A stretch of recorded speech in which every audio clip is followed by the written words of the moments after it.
சித்தம் தெளிந்தவர்கள் சித்தர்கள். ஒன்றும் அறியாமல் இருக்கக்கூடிய சராசரி மனிதர்களுக்கு சித்தம் தெளிவிக்க வைப்பவர்கள் சித்தர்கள். காவி கட்டிட்டு ஒரு பட்டப்பட்டு தாடி வச்சிருந்தாவே சித்தர் சித்தர் அப்படிலாம் இல்லை. அப்ப இந்த 18 சித்தர்கள் யாரு? அவதார புருஷர்கள். அப்ப இவர்கள் எப்படி வர்றாங்க? சிவபெருமான் தான் ஒரு சித்தர் ரூபத்துல வருகிறார். ஒரு மனிதனுடைய விதியை மாற்றி எழுதக்கூடிய வல்லமை சித்தர்களுக்கு இருக்கிறதுனாலதான் கிட்டத்தட்ட ஒரு 20-30 வருட காலமாக பரபரப்பா இருக்கு. சிவன் கோயில் வாசல்ல துவாரபாலகர்கள் இருப்பாங்க. துவாரபாலகர்கள் எங்கெல்லாம் இருக்கிறதோ அது அனைத்தும் சிவனுடைய ஆலயங்கள். துவாரபாலகர்கள் ஒரு சில கோவில்ல இருக்காது. அது எல்லாமே சித்தர்களுடைய ஜீவசமாதி பீடங்கள்.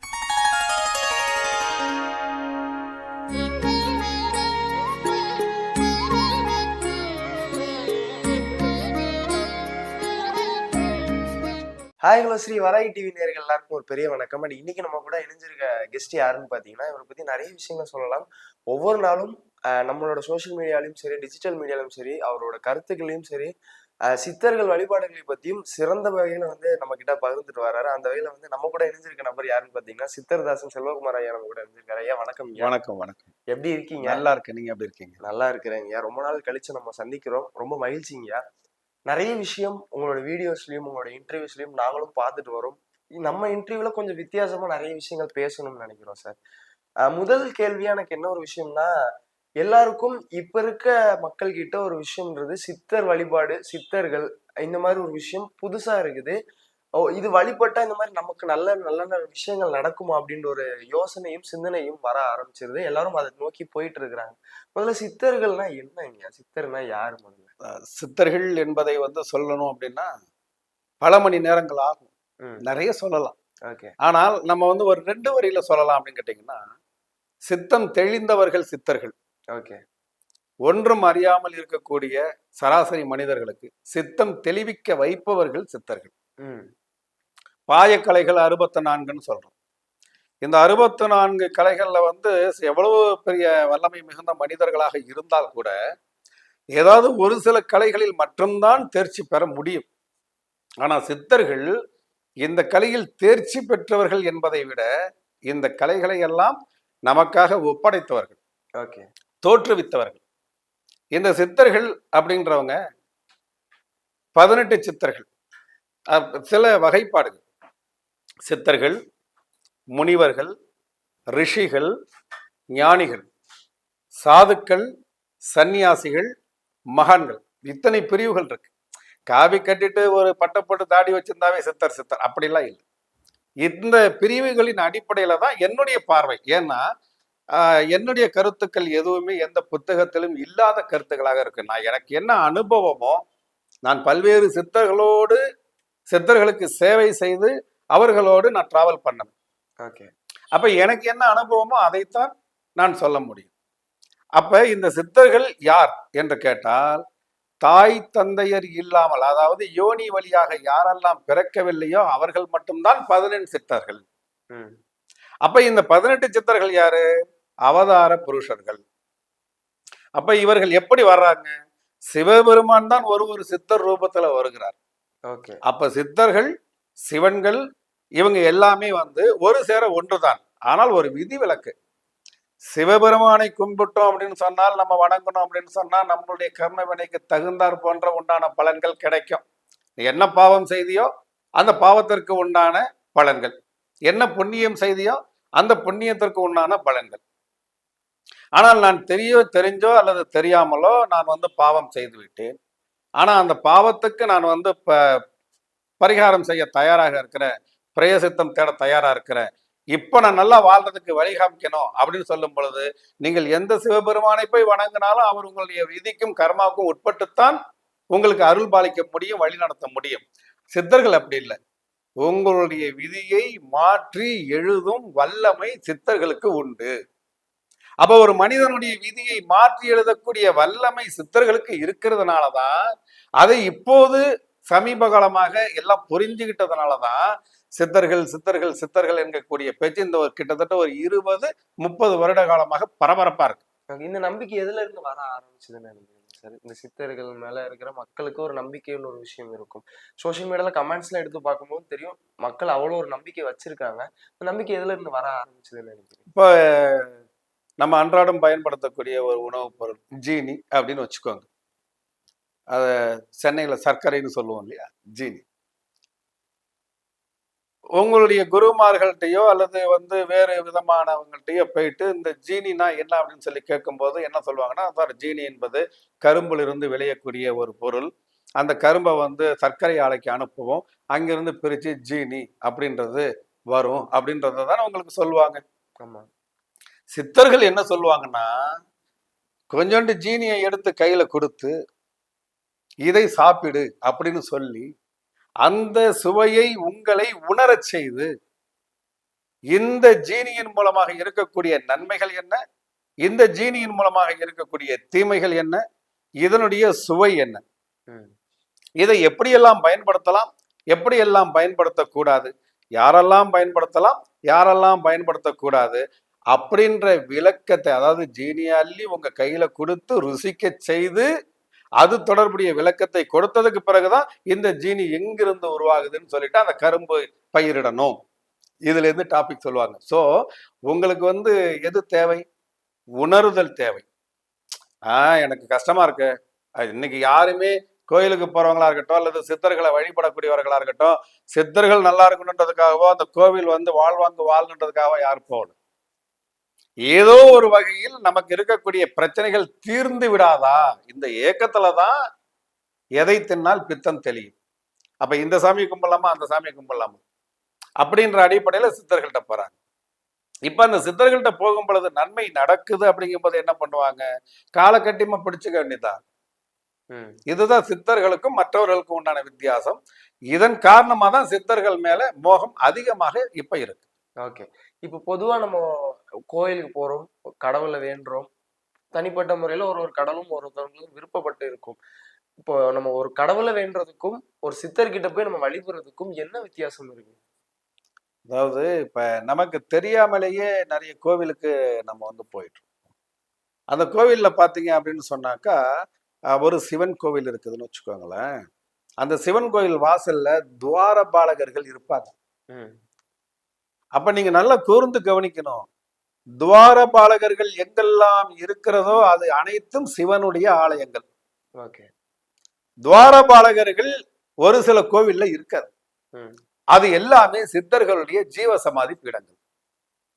இது எனக்கு என்னுடைய குருநாதர் சொன்னது. மிஸ்டிக் செல்வம். அதாவது தூத்துக்குடி பக்கத்துல முடிவைத்தான் எந்தல் அப்படின்ற ஒரு ஊர்ல பெரிய கோவில் கட்டியிருக்கிறார். அவர் மகான் மிஸ்டிக் செல்வம். அவர் வாழ்கின்ற காலத்தில் பெரிய மகானாக வாழ்ந்தவர். அவர் என்னுடைய ஆன்மீக வழிகாட்டி. அவர்தான் இந்த ரகசியத்தை எனக்கு சொன்னார். போருமா, அந்த இடத்துல துவாரபாலகர்கள் இல்லை அப்படின்னா அது சித்தர் பீடம் என்பதை நீ நினைவில் கொண்டு அங்கே அந்த வழிபாடை நீ பண்ணு, உடனடியாக பலன் கிடைக்கும் அப்படின்றத சொல்லியிருக்கிறாங்க. ஓகே. இப்போ பொதுவா நம்ம சித்தர்களை வேண்டுறோம், வணங்குறோம்ன்ற ஒரு விஷயம் இருக்கும்போது, பொதுவா நம்ம கடவுளை வேண்டோம்னா போட்டோ மாட்டிப்போம், இல்லைன்னா அவங்களோட சிலைகள் வச்சு நம்ம வேண்டும். அது மாதிரி சித்தர்களை அந்த மாதிரி போட்டோ சிலைகள் வச்சு வேண்டலாமா? பொதுவா சிலைகள் வைத்து நாம் வழிபடுது அப்படின்னு சொல்ல கேட்டோம்னா, ஒரு 6 இன்ச்சு அளவு இருக்குது இல்லையா, அதை தாண்டிய விக்கிரகங்கள், சிலைகள், அது சித்தர்களுக்குன்னு சொல்ல வரல. விநாயகராக இருக்கட்டும், முருகராக இருக்கட்டும், வாராகியாக இருக்கட்டும், பாலாம்பியாக இருக்கட்டும், நீங்கள் விருப்பப்படக்கூடிய எந்த தெய்வத்தினுடைய விக்கிரகமாக இருக்கட்டும், அல்லது சித்தர்களுடைய உருவமாக இருக்கட்டும், 6 இன்ச்சுக்கு மேல போயிடுச்சு அப்படின்னாவே அந்த இடத்துல நீங்கள் சாஸ்திரத்திற்கு கட்டுப்பட்டாக வேண்டும். 6 கால பூஜை பண்ணணும், நெய்வேத்தியம் வைக்கணும், அதற்கு உண்டான அனுஷ்டான பிரகாரம் நாம் வழிபட்டே ஆக வேண்டும். அப்ப நான் என்னுடைய கஸ்டமர்கள்ட்ட என்ன சொல்ல, விக்கிரகம் வைக்காதீங்க. ஏன்னா திடீர்னு ஒரு 4 நாள் வெளியூர் போவீங்க, அல்லது வேறு விதமான காரணங்கள் இருக்கும். அப்ப 6 கால பூஜை அந்த இடத்துல பண்ண முடியாது. அப்ப உருவப்படங்கள் வைக்கலாம், போட்டோ வைக்கலாம். இல்ல நான் இன்னும் தீர்க்கமா ஏதாவது பண்ணணும்னா எந்திரங்கள் வைக்கலாம். ஆனா சித்தர்களுக்கு எந்திரம் கிடையாது. சித்தர்கள் தான் எந்திரங்களை உருவாக்கினார்கள். இப்ப எந்த கோவில்ல போய் நீங்க அந்த கோயில் கும்பாபிஷேகம் பண்ணணும்னாலும் அந்த மூலசனத்திற்கு கீழே ஒரு யந்திரம் ஒண்ணு பிரதிஷ்டை பண்ணுவாங்க. இந்த கருவூரார் சித்தர்ல இருந்து, போகர்ல இருந்து, புலிப்பாணில இருந்து, அகத்தியர்ல இருந்து எல்லாருமே பண்ணியிருக்கிறாங்க. ஆனா சித்தர்களுக்குன்னு எந்திரத்தை யாரும் கொண்டு வரல, அது கிடையாது. ஆனா தெய்வங்களுக்கு உண்டான எந்திரங்கள் இருக்கு. நீங்கள் கேட்டது சித்தர்களுடைய உருவத்தை வைக்கலாமான்னு கேட்டீங்க. உருவத்தை புகைப்படமாக வைத்து நீங்கள் வழிபடலாம்.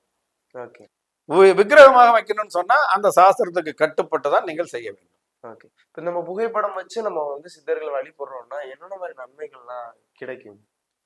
உங்களுடைய தேவைகள் தானே. ஓகே. இப்ப நம்ம எதுக்காக வைக்கிறோம் அப்படின்னா, இப்ப உங்களுடைய நிலைப்பாட்டுக்கு நீங்க என்ன, உங்களுடைய மனதுல என்ன இருக்கும்?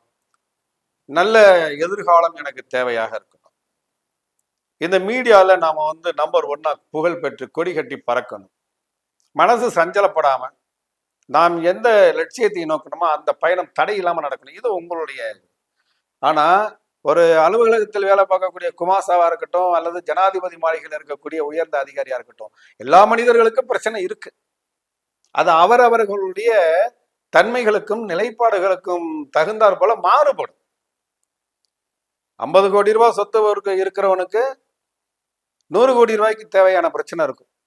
5 லட்சம் ரூபாய் தான் பிரச்சனை அப்படின்னு இருக்கிறவனுக்கு அவனுடைய தேவைக்கு தகுந்த மாதிரி இருக்கும். இது ஒரு பக்கம். இதை தாண்டி இன்றைய காலகட்டத்தில் இப்ப நம்ம இருக்கிறது பீட்சா பர்கர் காலத்துல இருக்கும். இந்த பீட்சா பர்கர் காலத்துல எல்லா மனிதர்களுக்கும் என்ன தெரியுங்களா தேவை? உடல் ஆரோக்கியம். ஏன்னா ஒரு காலகட்டத்தில் விவசாயம், நான் விவசாய குடும்பத்துல இருந்து வந்தேன். விவசாயம் பண்ணும் பொழுது ஆடு தொடாத இலை, காட்டாமணி, ஆட்டுப்புழுக்கை, மாட்டினுடைய சாணம், அந்த சாம்பல், இது போன்ற பொருட்களை எல்லாம் வைத்து அன்னைக்கு விவசாயம் பண்ணும் பொழுது யாருக்கும் கிராமத்துல சர்க்கரை வியாதியோ ஹார்ட் அட்டாக்கோ சோரியாசிஸோ கிடையாது. ஆனா இன்னைக்கு அது வந்து அப்படியே ரசாயன கலவையாக நச்சு பொருளாக மாறி ஊசி போட்டு இன்னைக்கு வந்து உற்பத்தி செய்யக்கூடிய பொருட்களை எல்லாம் நம்ம சாப்பிட்ற நிலைமைக்கு வந்துட்டோம். அப்ப இதை சாப்பிடும் பொழுது என்ன நடக்குது அப்படின்னு கேட்டீங்கன்னா, ஒரு மனிதனுடைய உடலில் ஆரோக்கிய குறைபாடு ஏற்படுதுன்றது ஒரு பக்கம். ஆனா இன்னொன்னு, அவனுடைய மனசு கல் மனசாக மாறுது. நிறைய அந்த கெமிக்கலை சாப்பிட்டு சாப்பிட்டு சாப்பிட்டு உரம் போட்டு வளருவது என்பது வேற, இன்ஜெக்ஷன் பண்ணி அந்த கெமிக்கல் போட்டு வளருவது என்பது வேற. அதை நம்ம சாப்பிடும் பொழுது மனசு மரத்து போயிடுது. இன்னைக்கும் நீங்கள் மதுரை, திருநெல்வேலி, சேலம், கோயம்புத்தூர், தஞ்சாவூர் பக்கத்துல போயிட்டு அங்க வந்து பாத்தீங்கன்னா 60 வயதில் இருக்கக்கூடிய ஒரு பெரிய மனுஷா இருப்பார். ஆனா அவருடைய அம்மா இருப்பாங்க இல்லையா, பெயரை சொல்லி அப்படி கூப்பிடும் போது திரும்பி ஓடி போய் என்னம்மா சொல்லுமான்னு சொல்லிதான் கேட்பான். அப்படிதானே கேட்பாங்க இப்ப கிராமங்கள். ஆனால் இந்த பீட்சா பர்கர் போன்ற ரசாயன கலவையுடன் கூடிய அந்த பொருளை சாப்பிடுற இன்றைய சின்ன சின்ன குழந்தைகளுடைய மனநிலை என்ன தெரியுங்களா? என்னுடைய கஸ்டமர்லாம் சொல்லும்போது இப்ப அப்படியே ரொம்ப வேதனையா இருக்கு. என்னன்னா, ஒரு பெற்ற தாயோ அல்லது மாமாவோ அல்லது சித்தப்பாவோ அல்லது அண்ணனோ கூப்பிடும் பொழுது வர்றேன் வெயிட் பண்ணு இதுதானே சொல்றாங்க. நீங்க பார்த்துருப்பீங்கல்ல, பாப்பா என்னம்மா வெயிட் பண்ணு இதுதானே சொல்றாங்க. தம்பி என்னடா அந்த 2 வீலரே எடுத்து சுத்திட்டு இருக்க, கொஞ்சம் அமைதியா இருக்க கூடாதா, எல்லாம் எனக்கு தெரியும் சொல்றாங்கல்ல. இதற்கு காரணம் நச்சுத்தன்மை கலந்த உணவுப் பொருட்களை நம்ம இப்ப சாப்பிட்றதுனால. அப்ப நம்ம சித்தர்கள்ட்ட இன்னைக்கு என்ன வேண்டணும்? 2 வேண்டுனா போதும். நானும் என்னை சேர்ந்தவர்களும், நான் நல்லா இருக்கணும்னு நினைக்கிறவங்களும் தீர்க்க ஆயுளோட ஆரோக்கியமா வாழணும். எனது குழந்தைகள் எதிர்காலத்திலும் நிகழ்காலத்திலும் நல்ல நல்ல மனநிலையோடு வாழ வேண்டும். இந்த நல்ல மனநிலை வேண்டும். அம்மா அப்பாவுக்கு சொல்லு பேச்ச கேட்கணும். இப்ப இதுக்கு பேஸ் எங்க இருக்கு? நம்ம போயிட்டோம், வழி தவறி போயிட்டோம். ஆனா இப்ப பேஸ் எங்க இருக்குன்னா, இந்த சித்தர்களுடைய வழிபாட்டில் உள்ளது. ஏன்னா எல்லா சித்தர்களுமே என்ன சொல்றாங்களா, அன்னதானத்தை வலியுறுத்திய சித்தர்கள். நீ தாயை வணங்கு, உலகம் உன்னை வணங்கும். இத சித்தர்கள் சொல்றாங்க. தாயும் தந்தையும் தான் நாம் பார்க்கக்கூடிய நேரடி தெய்வம். இத முருகர் சுவாமி மலையிலையும் பண்ணியிருக்கிறார் இல்லையா? அதனால இந்த தாய் தந்தையை வணங்கக்கூடிய பக்குவ நிலைக்கு ஒரு குழந்தை வந்து விட்டாலே அவர்கள் படிப்பில் மட்டுமல்ல, எதிர்காலத்தில் மட்டுமல்ல, உடல் ஆரோக்கியத்தில் மட்டுமல்ல, எல்லாவற்றிலுமே அவர்கள் சிறந்து விளங்கக்கூடிய வல்லமை அவர்களுக்கு இயற்கையாகவே கிடைத்துவிடும். இப்பதான் ஔவையார் சொன்னதை நம்ம நினைச்சுக்கிறோம். பிள்ளையார் சொல்லி போட்டு துவங்கு, இதைதான் ஔவையார் சொல்றாங்க. அப்ப தினந்தோறும் உங்களுடைய குழந்தைகளுக்கு நீங்கள் எவ்வளவு வேலைகள் இருந்தாலும் இதை பார்க்கக்கூடிய நேயர்கள் தினந்தோறும் காலை நேரத்தில் உங்களுடைய குழந்தை தோப்புக்கரணம் போட வேண்டும். அதை செய்யுங்க. அப்ப அதற்கு பிறகு நீங்க என்ன பண்ணணும் அப்படின்னு கேட்டீங்கன்னா, இந்த குழந்தை வீட்டை விட்டு வெளியில போறாங்க, கல்வி நிறுவனத்திற்கோ அல்லது அலுவலகத்திற்கோ அல்லது நண்பர்களுடைய வீட்டிற்கோ அல்லது விழா விசேஷங்கள், எங்க வீட்டை விட்டு வெளில போறாங்கல்ல காலையில, பெற்றவர்களுடைய காலில் விழுந்து வணங்கி விட்டு செல்ல வேண்டும் அப்படின்றத ஒரு வழக்கமா நீங்க வச்சு பாருங்க. இந்த குழந்தைகள் நல்லா இருப்பாங்க. இது எந்த சித்தர் புத்தகத்துல இருக்கு? இதை நீங்க கேட்க கூடாதுல்ல. நான் ஃபர்ஸ்டே சொல்லிட்டேன், என்னது ஏட்டு சுரைக்காய் இல்லை, நான் வழி வந்த பாதை, என்னுடைய குருமார்கள் என்ன சொன்னாங்களோ அதை நான் உங்கள்கிட்ட சொல்றேன். நம்மளுடைய நேயர்கள் தெரிஞ்சுக்கிட்டோம். இப்படி செயல்படுபவர்களுடைய வாழ்க்கை எப்படி இருக்குன்றத கமெண்ட்ல போடட்டும். கண்டிப்பா. இப்ப சித்தர்ன்ற ஒரு விஷயம் வச்சுக்கோங்க. பொதுவா நம்ம கோயில் வெளிய முன்னாடியும் நிறைய பேர் சித்தர்கள் சொல்லிட்டு சொல்றவங்களும் இருக்காங்க. நிறைய பேர் நானும் சித்தர் தான் சொல்றவங்களும் இருக்காங்க. சில பேர் அவங்கள நம்பி அவங்க சொல்ற விஷயங்களை கேட்டு வழிபட்டு அது நல்லபடியா போகாமலும் சரி, சில பேருக்கு நல்லாதான் போயும் இந்த மாதிரி விஷயங்கள்லாம் இருக்குல்ல. இது எதை நம்பணும்? நான் ஃபர்ஸ்டே சொல்லிட்டேன், தாடி வச்சவெல்லாம் சித்தரா நான் ஏத்துக்கிறது இல்லை. மற்றவங்க ஏத்துக்கிறாங்க, நீங்க போய் ஏத்துக்காதீங்கன்னு சொல்ற தகுதி எனக்கு கிடையாது.